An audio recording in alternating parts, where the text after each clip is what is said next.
Well, we got you, last time we got you elected to the Senate. Was it 68? Is that where we ended? Yeah. First of all, tell me, how did you pick a staff? I mean, presumably it was a larger staff in the Senate than you had in the House. I mean, what was the process of adjustment, I guess, from the House to the Senate? Well, let's see, 68, I can't remember how many people I brought. I surely brought my House staff with me. I can't remember who they were. Yeah. But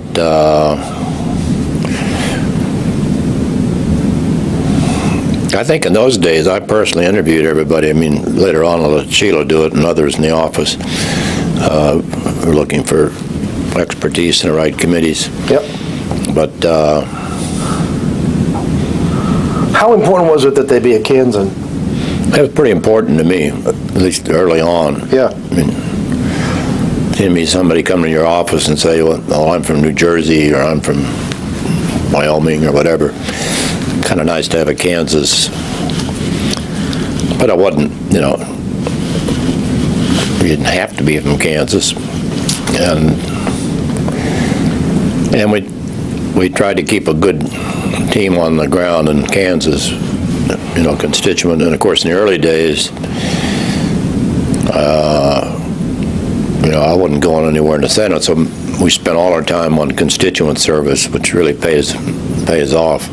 Can't beat it. I mean, yeah, some small thing you do today pay big dividends the rest of your political life, because those people are never going to forget it. And when it is that a lesson in a sense that you were first in the House and sort of carry over to the Senate? At the House, it was, you ran every 2 years, so if you weren't tending to the store, you could be looking for work. And I assume the Senate... I went home almost every other, weekend, early on in the Senate, in the House. And that pays off, too. I mean, if people have seen you around other than election years. Is the Senate full of people who forget that lesson? I mean, over time that... I think their hearing improves every election year. They hear voices they haven't heard for years. And, I've been thinking about that problem. Yep, going to get on that. Got my staff working on it now. Da-da-da-da. Yeah, I think there's some of that. And I don't say it's intentional, but they get wrapped up in other things. And, boy, once you forget where you're from, you're in trouble in this business. And when did you hire Joanne? I'd have to check. Yeah. Got a record, but... It was in the Senate. Yeah. I mean, she hadn't worked for you in the House. Yeah. What was her... Yeah, she made a big difference. And, she could... the stuff I do now, longhand, responding to letters, I have to do longhand, and Ruth Ann does it. I just give it all to Joanne and say, here's another pile, and sooner or later, it'll be all the answers. Yeah. And whatever it was, whether it was raising money and she had this, she could call CEOs, and Joanne Coe would take the call. Why do you think that was?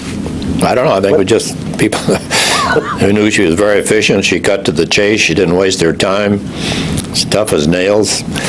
I guess if her father was an admiral, maybe she learned it from her father. But no nonsense. And utterly loyal. Oh, well, she'd slug anybody that said anything bad about Bob Dole. Probably maybe too loyal. Well. But she would also tell me, I don't specifics here, but I don't think that's a good idea, or no, don't do that. Don't call that person, da-da-da. Yeah. She was pretty careful. She didn't want, any ethics or stories or...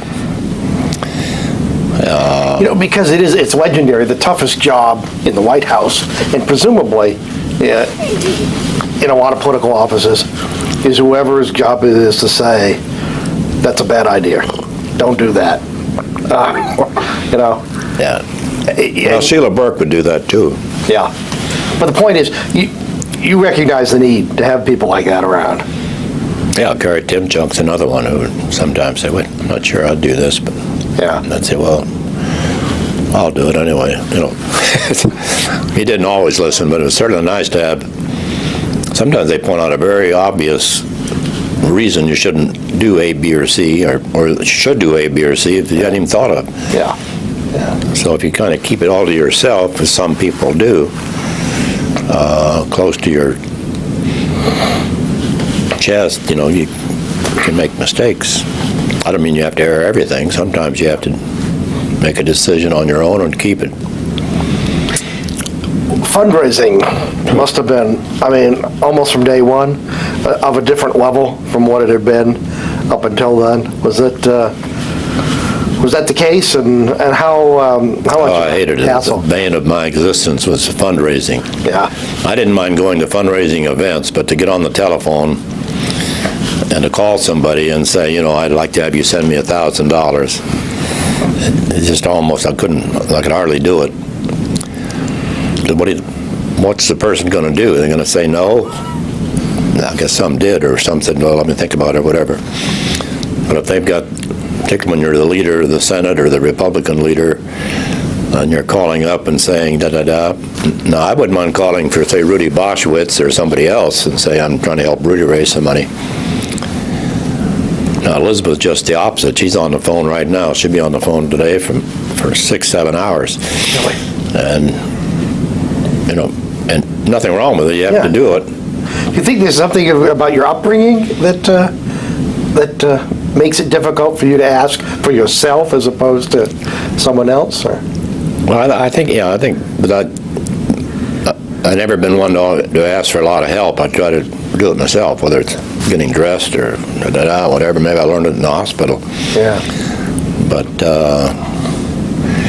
and once you make that personal call, you are going to be beholden in some way. You can't say, well, doesn't mean you sell your soul, but at least the fellow can say, remember when you called me in March and I sent you that check?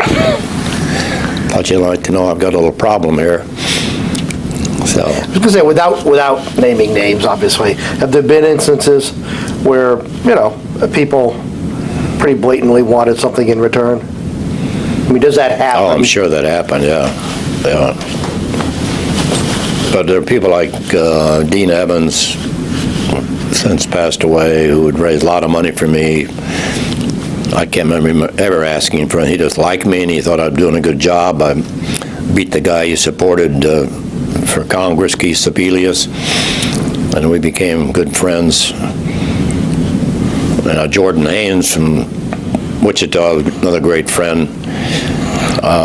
He would never call for himself, but he would call and say, I've got this great friend in Phoenix who ought to be working for the DOD, or this guy would be a great district judge. I mean, things like that.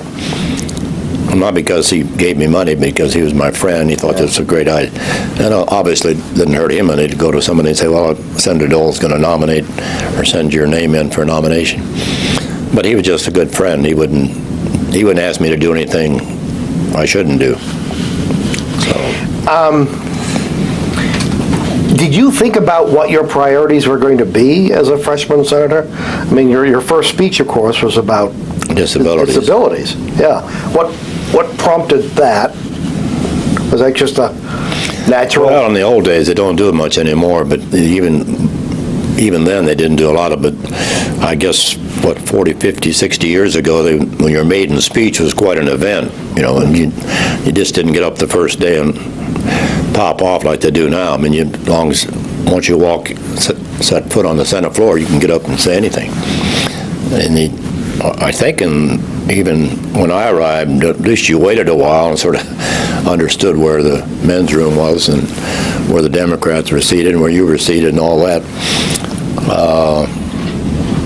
But it was important to me, and so I thought, well, let's talk about something that, you know, maybe will make a difference. And I don't remember the gallery being packed or my room full of colleagues, but I did it every year after that, on that date or close to the date, depending on when the Senate was in session. But then, you know, I sort of became, according to the Washington Evening Star, the old paper, I became the sheriff of the Senate for Nixon on the Vietnam War. Now, what kind of ongoing contact, if any, did you have with the White House during that, say, during 1969? Either the president himself or Yeah, I was trying to think when the Hatfield McGovern amendments, when were they? Oh, gosh, yeah. What year they started, but Was it fall of '69?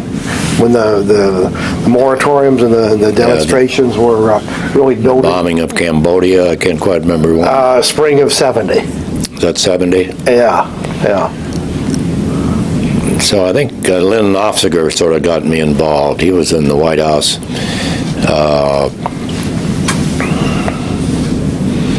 Or at least, I think he was at least advising the White House. I mean, we've been at the RNC together. But I remember making TV spots on the Vietnam War, sort of the anti-protester spot, sort of lauding the servicemen and women, But Now, the implication of that, of course, is that the White House wasn't altogether happy with the leaders it had. I mean, let me back up for a minute, because your first few months, of course, were the last months of Ev Dirksen's life. And you obviously must have seen Dirksen in action before, but... yeah, but really not much. I mean, I think he was, let's see, when did he die? And was it April? It was September. Or September?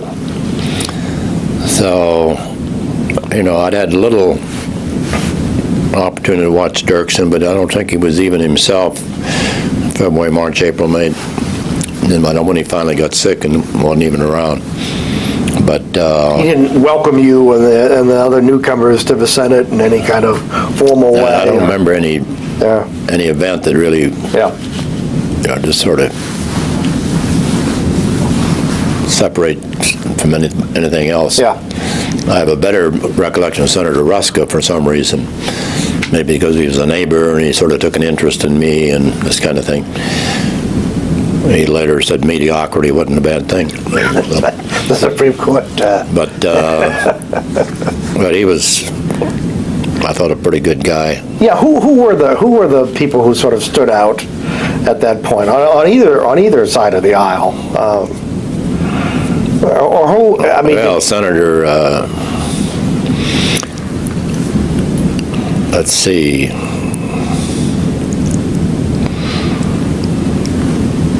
Senator from Mississippi, Senator Stennis. I think I've told the story where my predecessor, Senator Carlson, said, when you get to the Senate, you want to go have a visit with Senator Stennis and get to know him. He's a gentleman, and he was. And I did not follow his advice and told Senator Stennis that his good friend, Senator Carlson, thought it'd be good if we got acquainted. And he was just a good, didn't agree with him philosophically on everything, but standpoint of being a gentleman and never getting up railing against somebody else in the Senate and all those things that I did sometimes didn't come from him. So was he emblematic of the way the Senate had been? Particularly the South, sort of. Yeah. And the other senator from Mississippi, chairman of the Judiciary Committee, Eastland had his cigar, and he would kind of slump down in his seat. He was pretty tough, but he's a different person than. But you look at see what the change is from today with, Trent Lott, for example, and of course I think he worked for Congressman Smith, I think, on the House side. But anyway, we had Senator Baker was there at the time, and Senator Hansen, Senator Curtis, Senator Allott from Colorado. Is Margaret Chase Smith still in the Senate? Oh yeah, she was there. Had a rose on her desk every morning. Was she the only woman? Yeah, she was the only woman. My best, in fact, I went up to do a fundraiser for her in Maine, and she was very friendly. I never understood why she wouldn't let Jimmy Stewart become a general, the actor.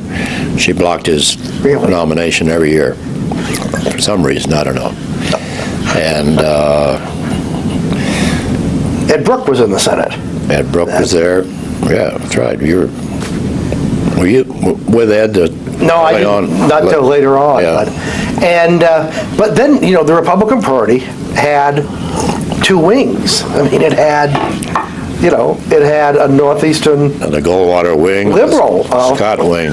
Yeah, Jake Javits was in the Senate. I mean, Oh, he was good too. was he? Right, a hard worker. Oh. I remember on the New York vote, on aiding New York, which a lot of Republicans opposed, he said, all I want is your vote on cloture. You don't have to vote for the authorization or the appropriate, just let me bring it up for a vote, which I agreed to do. But he is very, very good, very persuasive, tougher than nails. But he believed in the Republican Party, just thought it ought to shift a little. That wing of the party is essentially gone, isn't it? It's down to 3 or 4 in the Senate. A couple from Maine and Arlen Specter and maybe Norm Coleman from Minnesota. There are not many left. Probably missing one, but yeah. And what kind of contact did you have with Nixon himself during that first term? I mean, obviously, he was responsible for your becoming RNC chairman, but there was just a... Yeah, well, I remember the convention in Miami where I was on the escort committee in '68, and I think there were 8 of us on the escort. That was my really first contact at any level. I mean, he'd been in Kansas, in Pratt, Kansas, to raise money for me. But when I became chairman, I saw Nixon fairly often. Not alone, but I was invited to cabinet meetings and stuff like Republican meetings, leadership meetings, not cabinet meetings. You never sat around the table, but you sat, along with the staff. But I think, that ended when I think I mentioned Watergate once too often in one of those meetings. That I was picking up a lot of static around the country on Watergate. As I remember, for some reason I wasn't invited to very many meetings after that. Part of the work of Haldeman always. Yeah, Haldeman, I assume, was a piece of work? Yeah. Ehrlichman I didn't know very well, but there was some guy named Kerli, too, who generally when you called, you'd get Kerli, K-E-H-R-L-I. He's Haldeman's assistant.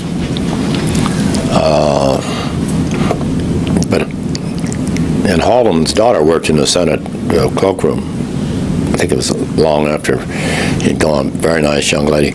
But, Haldeman didn't know anything about Congress that I know of, and he's just tough and loyal to Nixon, and that was the only game in town for him. So putting up with these senators and stuff must have been a pain in the rear. But Ehrlichman barely knew him, knew who he was. But President Ford told the story about the one time Ehrlichman deigned to come up to the Hill for a meeting with the leadership. He didn't make any friends by falling asleep. And he fell asleep. Yeah. Not a good sign. That's the reserve for Hayakawa, California. He used to sleep daily, take little naps. But yeah, what do you do? Do you cover? I assume both parties have members. Maybe they're elderly. Maybe they're a little bit past their prime. Or maybe or maybe they've had a drink. I mean, You try to keep them off the floor. I can, without naming names, recall a couple on our side. We had to, as quietly as we could, escort from the floor, get them back in the cloakroom before the press saw somebody wrote a big story back home that so-and-so is And I think there were some on the other side, too. Yeah. And I assume that would be even more of a problem now with television. Oh, yeah. I mean, you don't have that luxury. I think one who criticized the Tower nomination had a problem himself. Yeah. So, yeah, they'll throw bricks, How did you become Republican National Chairman?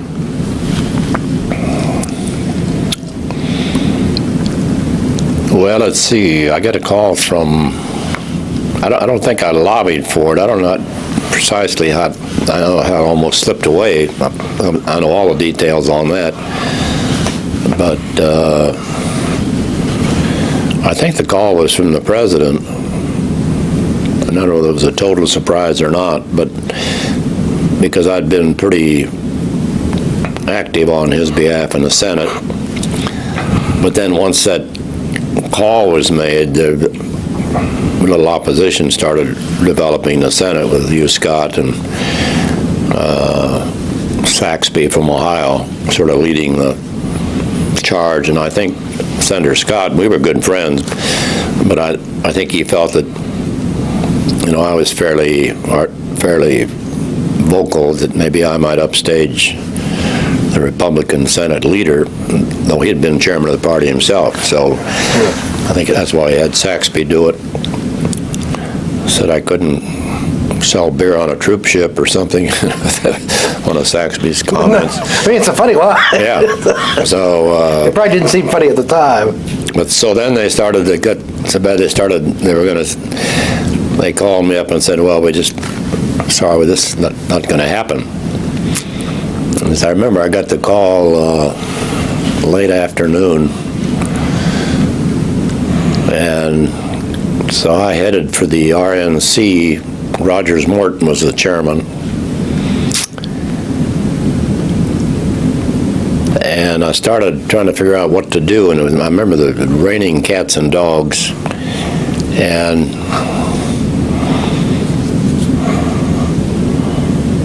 I can't remember how I got together with the White House from Oklahoma, the speechwriter, Bryce Harlow. Bryce Harlow. Because Bryce had been very friendly to me, and I knew him pretty well, and he used to come to my office and visit. So he came up to the RNC, and we sat there for I don't know how many hours trying to figure out some way, because I threatened to leave the Senate. I said, this is going to be very embarrassing to me, because the word has sort of leaked out that I'm going to be the new chairman. When then something happens that it's not going to happen. I don't know how I could handle that at home. What would be the reason? Unless I decided I didn't want to be chairman, I said, I'm not going to do that. So after almost an all-night session, I remember there's a written agreement, or a written statement, that principles or something, where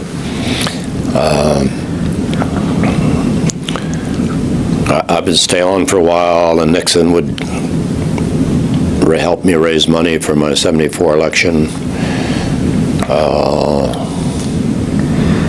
I think I would even help select a new chairman when they already had Bush in mind. I mean, I remember going up to the UN to talk to him, and of course it wasn't any big surprise. He knew he was going to be the next chairman.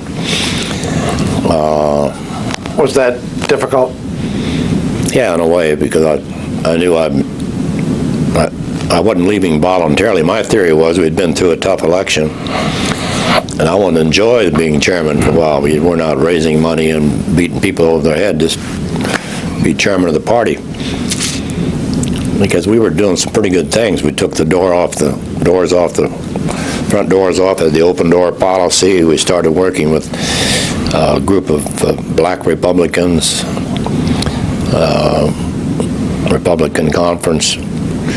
So we thought we were doing some things that, maybe they weren't huge, but they were at least reaching out to people.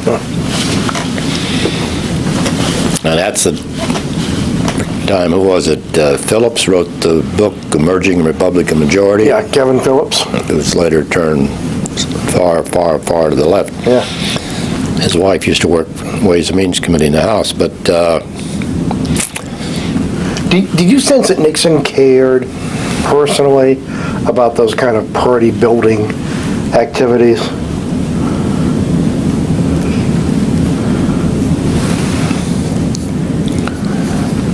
I think to some extent. I remember, I think it was 68, maybe it was 72. I wanted to present Mrs. Nixon with something Republican on it, a sweater or something. And she said, well, we got to worry about the D's as well as the R's or something. So I never got to make the presentation. So whether that was something that talked about, I think he wanted, he wanted to be the man who brought us to the power, and we stayed in power. And he had a lot of good ideas, as you know, a lot of very progressive ideas for. I don't know if he could get the nomination today. Yeah. Probably not. He'll always be a man without a party. Yeah. Today. There's really no obvious place for someone like Nixon. And welfare reform, Environmental Protection Agency. Yeah. You, of course, you spoke at Mrs. Nixon's funeral. Did you have, much contact or? Not a lot. With her, yeah. Yeah.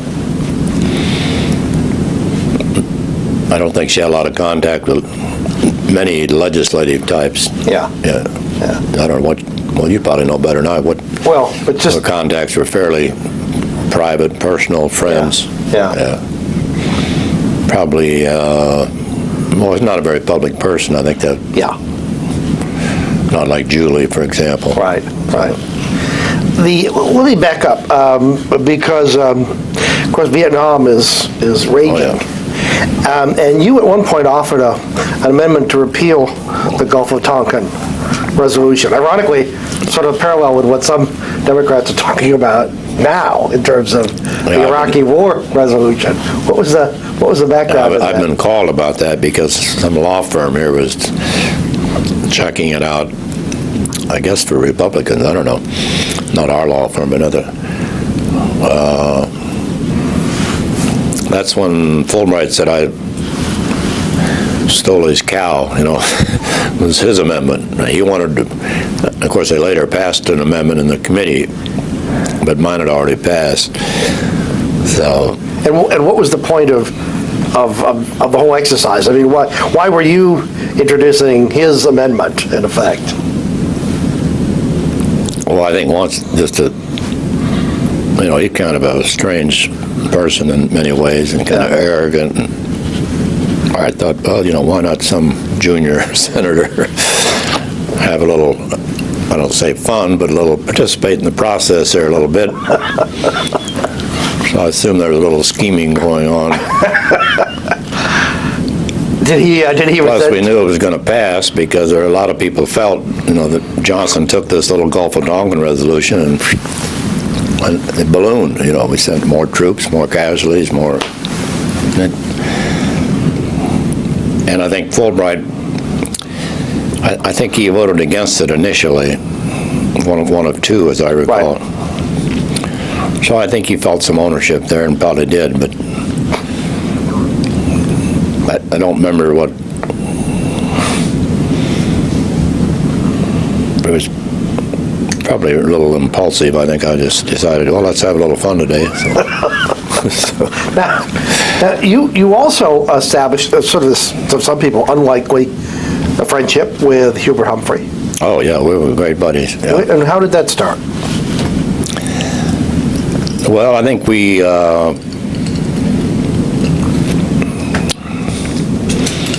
knew each other through Dwayne Andreas, Archer Daniels Midland, who had this Seaview Hotel in Bal Harbor. And Humphrey used to go there a lot, so did McGovern. I mean, mostly Democrats, weren't Republicans around. And I think that Hubert said, I'm going down to Bal Harbor in a couple of weeks. Why don't you go down and spend the weekend? You'd have a great time, da-da-da. And I took him up on it. But we're on the Ag Committee, too, which, you get to be friends when you're seated across each other. We used to have a lot of fun. I remember once he was advocating more for dairy farmers than even the dairy farmers wanted, So I pulled out a quart of milk and handed it to him across the table. He didn't want only parity; he wanted more than parity. So and he was just a good friend, a good sense of humor. And did he ever talk, by the way, about LBJ? I mean, that clearly must have been a very awkward relationship that they had. LBJ to send him a pencil with an eraser. That's all he needs, a vice president. That wasn't a very close relationship. But Hubert was, a great orator and speaker, and he had trouble sometimes ending. He had the Joe Biden syndrome, or I guess maybe Biden has a Humphrey syndrome. They used to get Humphrey that he'd go on issues and answer. It would be not plural, it would be singular. Issue and answer, and it'd be over. The program is over. The guy's got a whole list of questions, and time is up. On the other hand, Mansfield would go on, and the guy would be out of questions, and he had all the time left. So, was Mike Mansfield still majority leader when you came to the Senate? Yeah. I think he's the longest-serving majority leader. I think Tom Daschle's second. Really? Yeah. Did you get to know? Yeah, I liked him. Yeah. I thought he was a great guy. Yeah. Very decent, fair. He made partisan speeches now and then, but I thought he treated all of us. And of course, as I remember the numbers, they could be pretty nice to us. We weren't going to bother anybody. What do we have, 38 or something like that? Yeah. So we weren't much of a threat. But except they needed us on civil rights and stuff like that. That brings up the larger question: the difference in the rules between the House and the Senate. Was it frustrating? I mean, people talk about being frustrated in the Senate because it's almost constructed to prevent action from taking place. Particularly if you're the leader, you can load up what they call the tree, so nobody can offer any amendments. You can do anything. You can adjourn the Senate, recess the Senate, put in a quorum call and leave town, and nobody's ever going to get to call it off. Somebody will object. So if you're the leader, you've got a lot of power in the Senate, probably more than, I don't know about the speaker's probably got a lot of power. But for a freshman senator coming from the House, was it frustrating? Yeah. It took me a long time to catch on. And even when I was the leader, I used to go to Robert Byrd and ask him questions about something that I was going to maybe use against him, and he was very honest about it. Can't do that, or maybe that might work, but he wasn't trying to help me and enable me, but at least he would help me. And but I relied a lot on the parliamentarian too. And of course, when they're in control, they appoint the parliamentarian, so that nice as a person may be, he got there because some Democrat appointed, or some Republican. And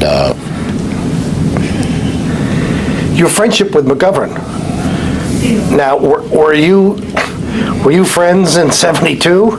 I mean, you were obviously saying some harsh things about his presidential candidacy. Let's see. I think I remember you saying once that stuff would come down from the White House, especially from Colson's shop. Good old Chucky, yeah. Tell me about that. I remember one occasion, I think I was going to Baltimore to speak, and they had a personal attack on Mrs. Graham, the Washington Post. And they sent the speech up, at 4 o'clock, and you're getting in your car at 5 o'clock, and you're not supposed to even read it until you get there, and then you read it to. And I refused to do it. I said, I'm not going to do this. How do I, who told you all this stuff? I don't know this is a fact, so I'm not going to do it. Well, you're the Republican chairman on it. But, they were pretty, and sometimes they had some good ideas.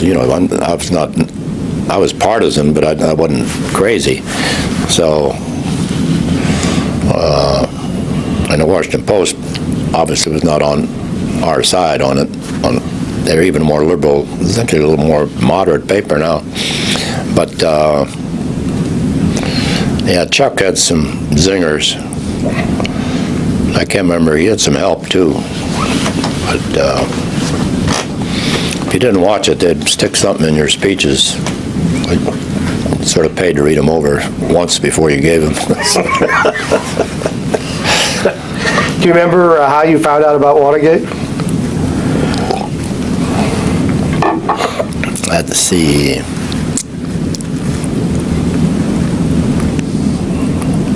That was, what was the break-in date? Yeah, June 17th, 72. Trying to think where I was. We were, it's interesting, we were talking to Pat Buchanan.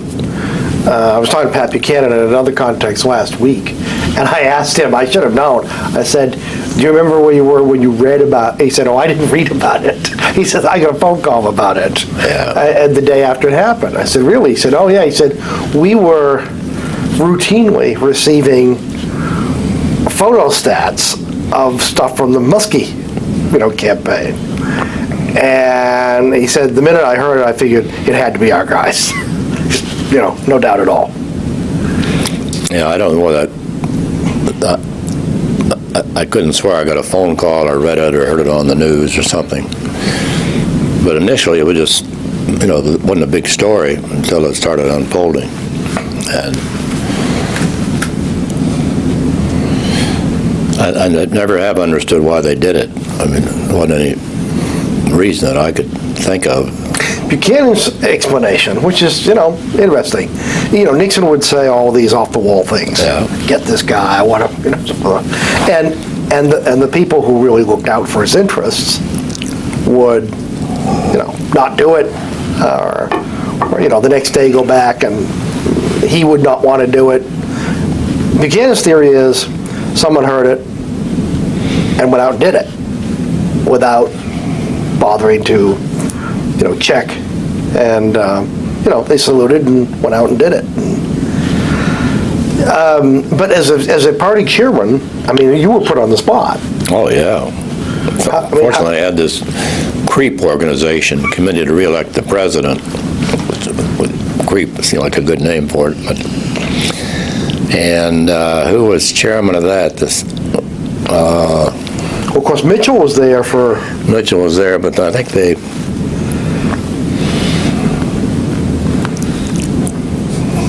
I think the titular head was sort of a congressman from Minnesota, McGregor. Clark. Very bright guy. I remember we ran against each other for chairman of the freshman class, and I beat him by a couple of votes, which he never forgot. But yeah, Clark was. But being the chairman, obviously you were not going to be overlooked. And when they had the investigation, and I remember Kansas City Star reporter Joe Laslick asking me, said, I've got to ask you this question that's being raised by a lot of Democrats. You live so close to the break-in, there's some rumor that the burglary tools were hidden in your apartment. Really? I mean, that's how bad it was. I've since turned that into a joke, saying that was my night off. I was on a job in Chicago, that kind of thing. So sort of pass it off. But did Woodward or Bernstein ever call you? No. And then Senator Ervin made a finding in the committee report that totally absolved me and said I was no way was Senator Robert J. Dole involved in any of the planning, which is very nice of him. Which was true. I mean, yeah. You never know what you would have done had the president called and said, would you do something and that is totally above board, all that stuff. So I'm glad they didn't call me. Let CREEP handle it. And 72, I mean, 72 is a bad year. 72 is your marriage ends. Yeah. You've got the Watergate scandal, mushrooming. We didn't pay the price till 74, but and then, of course, and what thanks do you get? Yeah. but being ushered out of the Well, I get chairmanship. chopper ride up to Camp David with the then Attorney General from Arizona, Kleindienst, Richard Kleindienst. Richard Kleindienst, who was about to get the axe too. And I remember having a nice visit with Nixon and thanking me for all the thousands of miles that I'd traveled for the party and giving me a Camp David jacket and saying that, you know, I think it's time you kind of move on. You've got an election coming up, and you don't want to be hampered by all this party stuff, as he used to say, you know, which I didn't have in mind, as I think I tried to explain to him. I thought, well, I'd stay a while, have a little fun. So I think Kleindienst was sacked about that same time. And where did the Bush connection come in? I mean, they wanted you, or who was that? Well, I think it was all, you look back on it, it was all sort of a ploy, you know, to let Bob Dole think he's really involved in selecting this new person. And of course, Bush was trying to get something.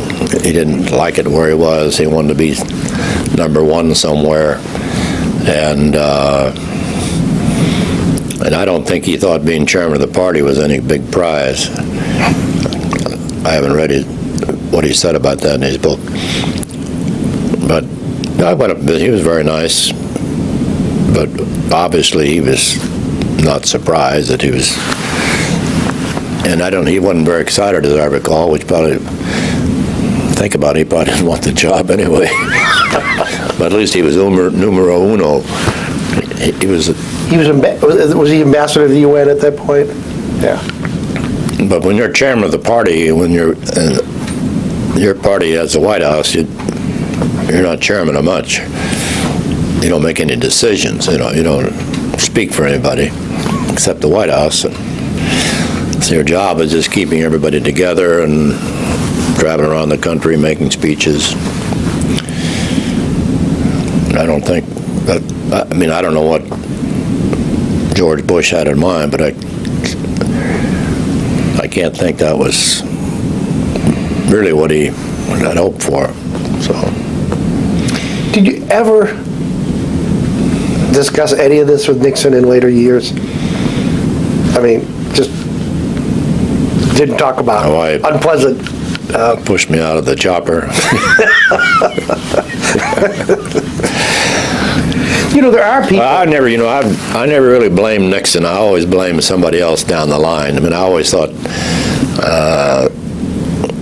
again, I've said many times, a little thing like Nixon would extend his left hand to me to shake hands, and if you told him privately, I'd like to come down and maybe take 5 minutes of your time or something, you're trying to get it done. You wouldn't get it done if you talked to anybody else. And I think he looked at me as a friend, because I was sort of his chief defender on the Senate floor on Vietnam. And so I always blamed somebody else, either Haldeman or somebody that,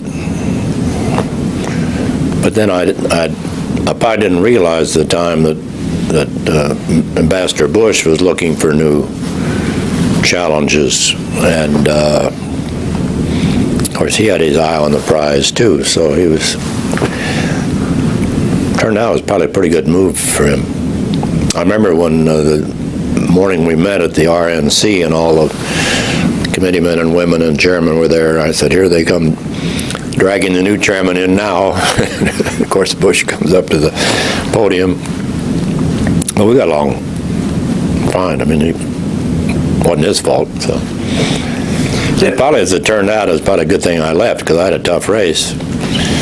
And I didn't need much association with the party once Watergate got pretty hot. Yeah. Did you know did you know at that point, say the end of 72, that you were likely to have a tough race? Yeah, when Bill Roy announced, I knew it was going to be a tough race. And tell us who Bill Roy is. Bill Roy was a member of Congress then. He was a practicing physician in Topeka, very hardworking, able, I wouldn't say a liberal Democrat, but, right close to that. And of course, you said I'd been chairman of the party, and then Watergate was heating up, and ensuing years, and the divorce, and when abortion became, for the first time, a national issue. I remember the New York Times covering our race, and a lot of national attention on abortion, and some of the pro-life, really wasn't pro-life then, it was these sort of crazies who went around with fetuses in a jar, and save babies, vote for Dole, kill babies, vote for Roy. I mean, terrible stuff. And I don't know how that played in Kansas, but it just over the top. And accused him of doing abortions, performing abortions, and maybe he had, I don't know. But the whole you add it all up. How much of an issue was the divorce? I mean, just was it the kind of thing people whispered about? Probably. Yeah. I don't recall it ever being, a big issue. But again, you consider it a failing. I mean, something happened in your life that didn't, and you got to accept responsibility for it. But you're right. It's in January of '73. So ironically, it's the day Lyndon Johnson died, the 22nd of January. That the Supreme Court rules in the Roe v. Wade. So literally, even as Watergate is exploding, there's this whole new kind of unstable element introduced into the political discussion.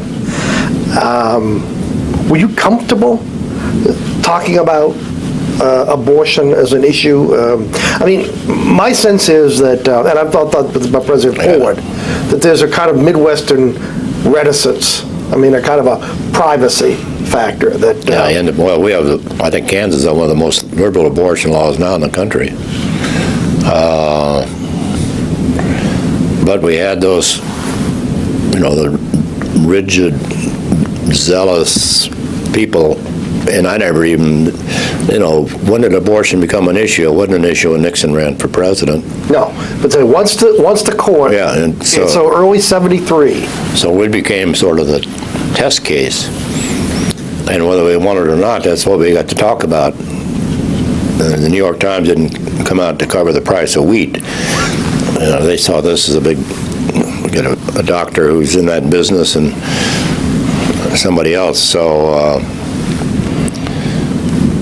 now, you were behind, in that race. I was behind. In fact, I told my parents the night before, I said, I don't think we can, I'm prepared to lose. I don't think it's going to happen. I think I see how I can win. There's just too much out there. And we didn't win by much, 15,000 votes, and I think the farmers sort of saved me in western Kansas. Because you had Nixon's resignation, and then the brief Ford honeymoon, and then, of course, the pardon. And what did that do? That was just another anchor. You already had several. How many anchors it take to stop a ship? I don't know.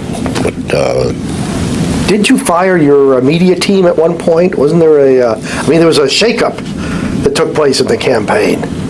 Yeah, I think Huck Boyd sort of took charge late in the campaign. Former national good friend, former state chairman, all that. And can't remember who was. I thought you had, as I recall, I think it was the first campaign where you actually hired outside, professionals, media, commercial producers, that sort of thing, and they made there was a famous ad. Oh, the what ad? They got an award for it, too, yeah. Tell me about that. It was a great ad. It might have saved my bacon. Dave Owen was involved in that campaign, too. But Dave was sort of he did a good job. I think he really got active late in the campaign when everybody thought it was going south. I think he and Huck got together and said, wait a minute, I remember meeting in a motel in Johnson County when the poll showed us 4 or 5 points behind or something. And I can't remember who the manager was. Probably me, would be my guess. It's probably managing my own campaign. That's probably part of it. I think it was a Boston ad firm that did the. But was. What was the background? What was the ad, and why did you need the ad? Well, we needed this image of Senator Bob Dole was pretty badly tarnished personally, and then all the other things that happened politically, whether it was Vietnam or Nixon or the pardon or whatever, it sort of kept piling up. And I think even farm prices were low, so it's all didn't rain, so they blamed that on me. So we had to sort of reestablish that a lot of these things that were said were untrue.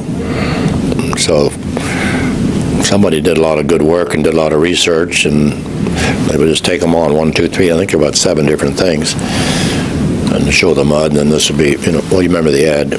You end up with a clean slate. And there was an image of you, and Yeah. basically this litany of alleged failures would be accompanied by mud being Right. hurled at the screen. But then I end up with a clean face, so. And apparently it not only won an award, I think it caught the attention of a lot of Kansans who probably may have been drifting away or were undecided, but you learn a lot from a close race like that. I mean, it taught me a lesson, to start doing more at home, because I was doing a lot of traveling, chairman of the party, all over the country. We still had good constituent work. We still tried to see everybody who came in from Kansas, but I don't know, in our little state, people like to see you around other than the night before the election or the week or the month, or just walking up and down the street. You don't have to make any speech. I assume that must have been the most expensive campaign you'd ever waged up until that time. Oh, In yeah. 74. Oh, yeah, I don't know what we spent, but probably all we could raise. I remember we had a deficit. Once you win, you can always pay off the deficit. Yeah, my first race cost $19,000 in the house, which is a lot of money. Now, to this day, there's still controversy over you had one debate with Roy? Was it at the end of the campaign? Yeah, and I think it was Hutchinson, Kansas. Okay. Fairgrounds, I remember. It got to be pretty nasty, too. Yeah. I mean, was there anything in that debate that you wish you hadn't said, or? Yeah, I think it was about abortion. I don't remember, but it was. It didn't do me any good. The debate didn't do me any good, but didn't help me any. And we had our diehards, and he had his diehards, and then we had the media, which was sort of split. But and people were just beginning to grapple with that issue. There weren't legions of people who call themselves pro-life or legions of people who call themselves pro-choice. They were, in the formative stages. So instead of highlighting it, I should have dropped it, But I think it was kind of we're both pretty testy. I mean, Roy can be pretty testy himself, so. Did President Ford campaign for you that fall? I think you said at one point, I think you were quoted saying that the best thing he could do is fly over. Nixon, yeah. The best thing Nixon do is to fly over. Don't stop, don't land anywhere.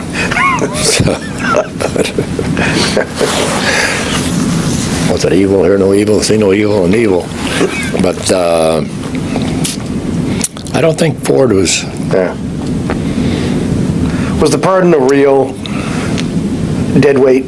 I mean, Yeah, then it was. It's like, what was it, 2080? Now it's 80-20. So history judges some of those things, and boy, when you thought everything else had fallen on you, then you get the H-bomb. So he did sort of make that up, though, 2 years later, didn't he? For you. Oh, yeah. Let's just try to get to that point, then we'll wrap up today. But, I mean, in terms of 74, election night, what do you remember? Well, I remember being holed up in the hotel room for, I don't know, quite a while, because, we were very close. It was going sort of back and forth, and we were ahead and we were behind. And we knew, or at least I knew at that point, if I was going to win, depend on what happened in Goodland, Kansas, and Atwood, and Dodge City, and to some extent Johnson County, which was a Republican stronghold. I knew in Topeka and Wichita and others I had trouble. But so we were just sort of, as I remember, I was ready to say it's not going to happen, but then around 10 or 11 o'clock, we had a few votes ahead, and a few more. And one was at 15,400 and some. So that was sort of a resurrection back from the political ash heap. Do you remember when he conceded? I'm not sure he ever has conceded. I don't remember a phone call. But we've since had conversations, and he's attended a few of the things at Dole Institute. His son's been active in politics, but he didn't he didn't want to lose. I mean, I think he thought he had it, and something happened. So you go back for a second term, and there must have been, by then, a strain within the party. Reagan hadn't announced, but clearly there was talk about a Reagan campaign. I mean, what was going on within the Kansas Republican Party in 75, early 76? They were hoping Reagan would get in the race. I mean, for some reason, Ford wasn't a clear favorite. Didn't light a fire under very many people.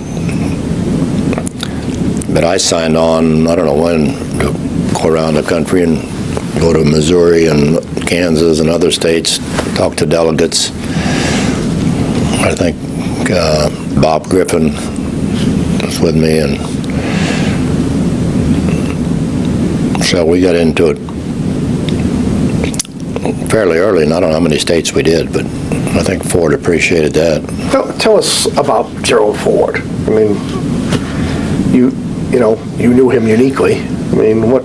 Yeah, well, I remember as somebody who you personally or fairly quickly had a relationship with. You liked him. He's a good guy, decent guy.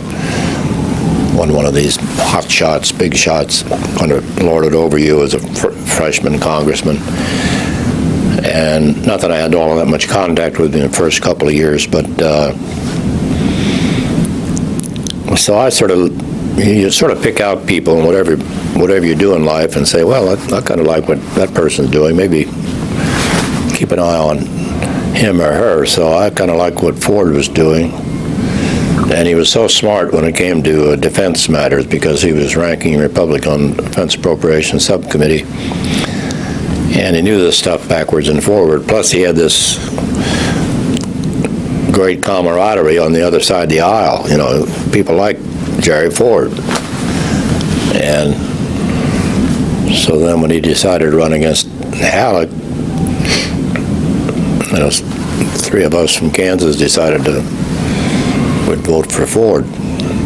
And what, he win by 3 votes? That was 1965, right after the Goldwater debacle. Yes. Yeah, that was another great So,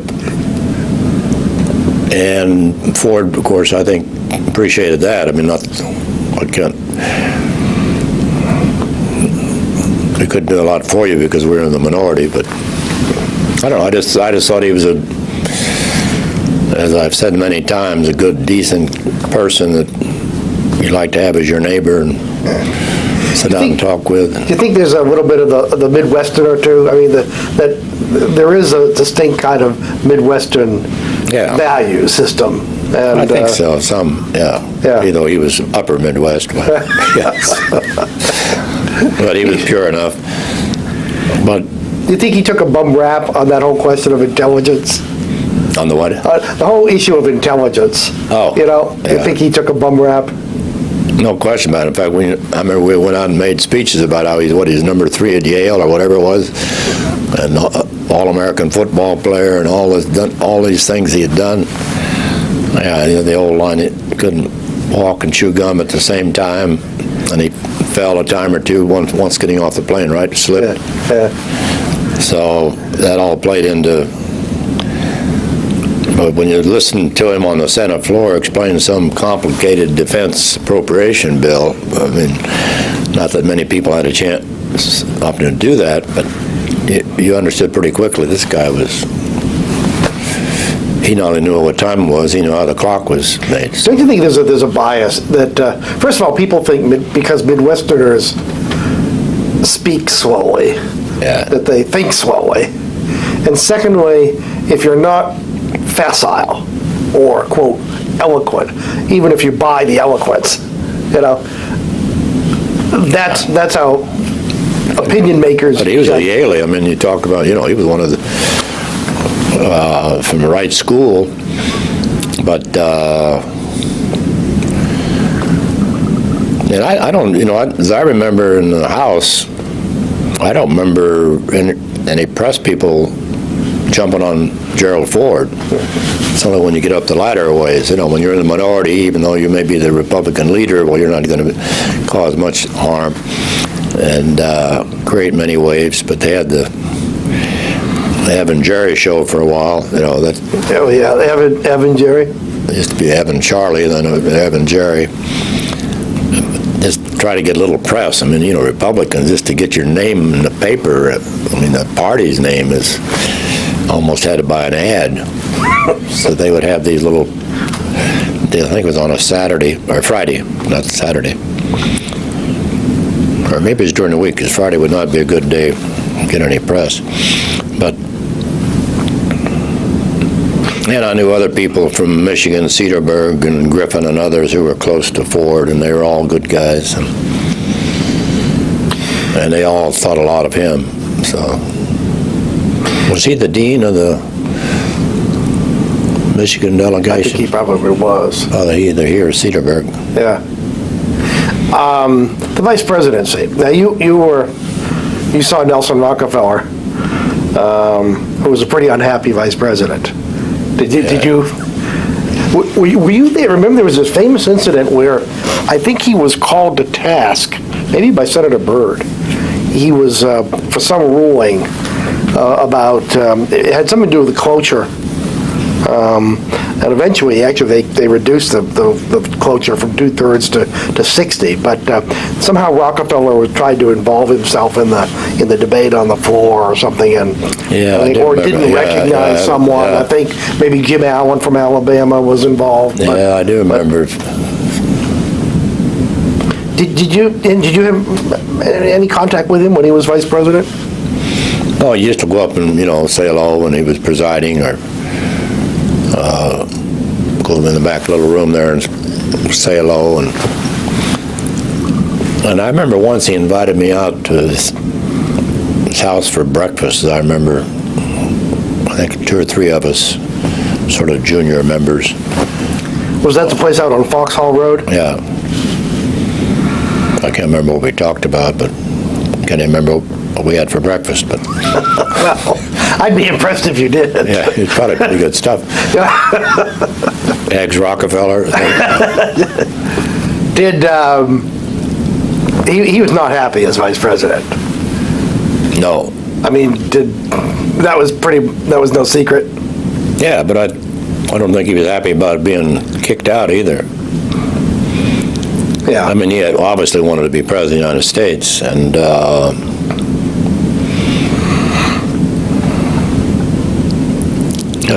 as I've said, if he'd have done that finger thing earlier, it might have been president. No, that's right. You were. What's that? In fact, that's a perfect on which to end today. You tell us about that. Or was that Binghamton? It was Binghamton, New York, in the '76 campaign. You were running for vice president, and he was. Well, we were up there, and Elizabeth and I were there. We remember being on the plane with him. I remember talking to Joe Canzeri, who was sort of his right-hand guy, a nice guy, and Nelson, he really wanted to help me. I mean, he may have been very bitter about the whole thing, but he didn't hold it against me. And I remember him telling me, never read today's papers. So if you read today's papers, you'll spend all day reacting. Let somebody else read the papers, and there's something really important. So read today's papers tomorrow. Which I thought made a lot of sense. Because politicians have a habit of picking up the paper, and if they see something out and pound somebody or put a bill in or whatever, without much thought. But in Binghamton, I think he was just getting kind of warmed up and saying a few words and was going to introduce me. And there's some hecklers, people I don't remember even what they were saying anymore.